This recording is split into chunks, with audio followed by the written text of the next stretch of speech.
Hitherto are ignorant of all these facts related to this obesity. This is a metabolic disease. We call it as a metabolic syndrome. So this case of Sajid Sajid came to us, probably a person weighing more than 210 plus, 220, because we are not able to record the appropriate weight associated with so many challenges with regard to anesthesia, this patient. So we need to counsel the patient threadbare. We have to sit with him and talk to him not as a doctor but as a human being, just to instill some positive input and ever increasing confidence so that we can elevate his morality. Okay, and then the level of confidence with regard to his present problem. He is having hypertension, diabetes, and obstructive sleep apnea. That means he cannot sleep, he cannot lie down and sleep, and he has been using a machine, what is called a CPAP machine, automatic CPAP machine, that has got typical settings. He has to apply to his face and then sleep, otherwise he cannot sleep. He cannot lie down, he cannot sit properly for some time, and he cannot walk. So he is almost a totally incapacitated patient with regard to this kind of obesity problem.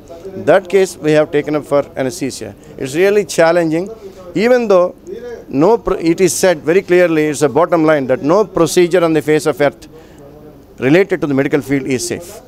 And no guarantees can be given to any kind of surgery. But we pray the Lord Almighty to give us strength to handle this kind of complicated and critical cases. And in 99.99% things go well.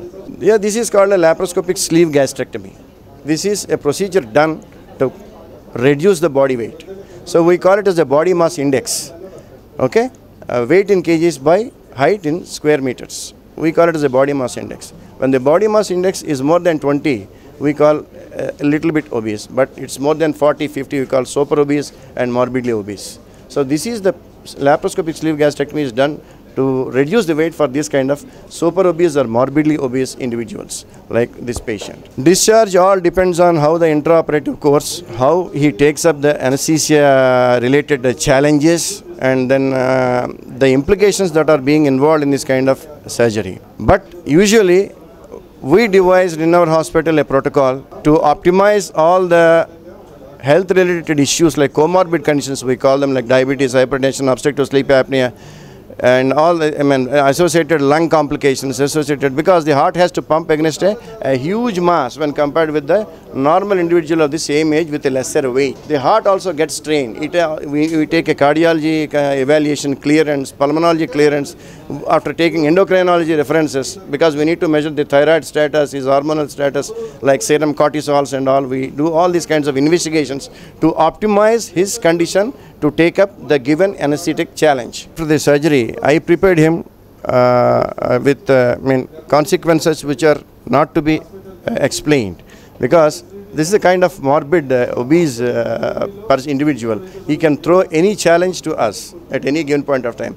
So I sat with him for about 45 minutes the day before surgery and explained to him very clearly what he needs to understand with regard to the surgery that is being offered to him, with regard to the anesthetic challenges and unforeseen, untowards, cardiac related, pulmonary, lung related issues or complications that might come on table or perioperatively. Perioperatively, we mean to say that preoperatively, intraoperatively and postoperatively. As she said, postoperatively we make sure that the patient, we devised a protocol in Star Hospitals.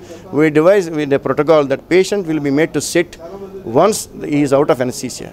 He will sit after 10 to 15 minutes. We will stabilize him in the post, we call it as a PACU. PACU means post anesthesia care unit. To a post anesthesia care unit or recovery unit or so-called post-operative surgical ICU, surgical intensive care unit.